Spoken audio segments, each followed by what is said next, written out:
wanaagsan dhammaan baakhiyaarta hawada naga dhagaysanaysa waa mar kale iyo barnaamijkeennii dunida iyo maanta qodobadaan idinku hayana waxaa ka mid ah qaraxyo ka dhacay muqdisho howlgalla laga fuliyey isla muqdisho ciidamo dhex tegay dadka hore uga barakacay isla muqdisho cilmiga lagu raadiyey hadday cidi kaa lunto hindi lagu eryanaya jidadka jarmalka gariiga oo gubanaya barnaamij soo saaraha galabta waa xasan bariisaano cawka idinla socotiinaya dunida iyo maanta الله ونحرسته أحمد حسن عوكي وحو كل شيء مقالة وجهه 1943 ورقعدا صحفي أو أنت بدن نلشي سوقاتي مهنة صحافة وحانو كسو شغي راديو مقدشو BBC VOA هون كيبل تي في يونيفرسال تي في وحوسيدو كلا كسو شغي تلفزيون كي صوماليا كدبنا وحن نقضي أفيين كي مدحوين محمد سياد بري إلا بربر كي صوماليا سنة كي 1999 أحمد حسن عوكي الله ونحرسته وان inta badan lagu tariyo wariyaasha ugu wartabinta fiican waayo waa nin aad iyo aad uga hadla af Soomaaliga adeegsadana erayo ay dadku aad u jecelaystaan wariyaha waxa aad lagu xasuustaa dadaalkii dheeraa ee uu galay dib u celinta qarannimada Soomaaliya isagoo adeegsanaya xifradiisii wariyanimo wariyuhu wuxuu caan ku ahaa bashaashnimo iyo fidinta wararka midnimada keena warbixin uu ka diyaariyay saaxiibkii Yuusuf Garaad Cumar warbixintii saaxiibkay Allah u naxariistay Axmed Xasan Cawke in badan ayaan war isla qorsheynay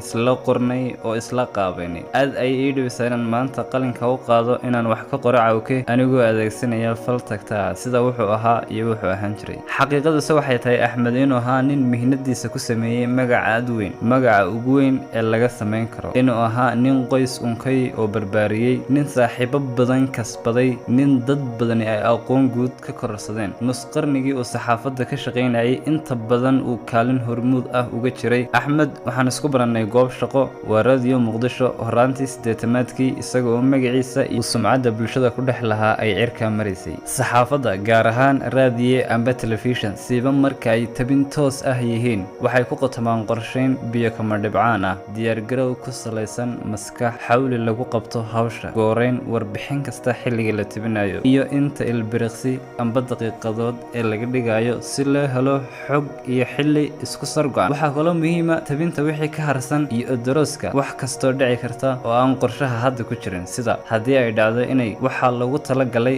waxba ka qabsoomi waayaan iyo waxa gudboon in la yeelo suurtagalna noqon karta sadarteed shaqada raadiyaha iyo telefishinka waa hawlwadareed oo qof kaliya ma qaban karo wariye kasta wuxuu kaalin ku leeyahay dhariga la wada karanayo ah barnaamij la soo saarayo waxbarasho ama mid bulsho amba mid kale ha ahaadee qorshahaas oo laga yaabo in dhowr casho ka badan ay koox dhami ka soo shaqeynayso waxa dili kara amba nooleyn kara waa tabiyaha oo ah qofka fariinta qaadaya ee dhageystaha iyo daawadaha ugu galaya gurigiisa xafiiskiisa makhaayada amba la raacaya gaariga si uu fariintan ugu gudbiyo haddii aad koox kubadda cagta ka soo qaado tababar kasta oo la siiyo iyo quwad kasta oo ay kooxdu leedahay waxay isugu biyo shubanaysaa gool dhaliyaha oo ay tahay inuu ka turjumo tabiyuhu wuxuu u dhigmaa gool dhaliyaha haddaba wariye Axmed Xasan Cawke Allah u naxariistay kaalinta ugu wanaagsan oo Ilaahay hibada u siiyay oo cid ku gaarta aan anigu ilaa hadda arag waa kaalinta tabinta sababtaas ayaa ka dhigtay in uu mar kasta lafdhabar u ahaado marba kooxda ay barnaamij wada diyaarinayaan dhanka kale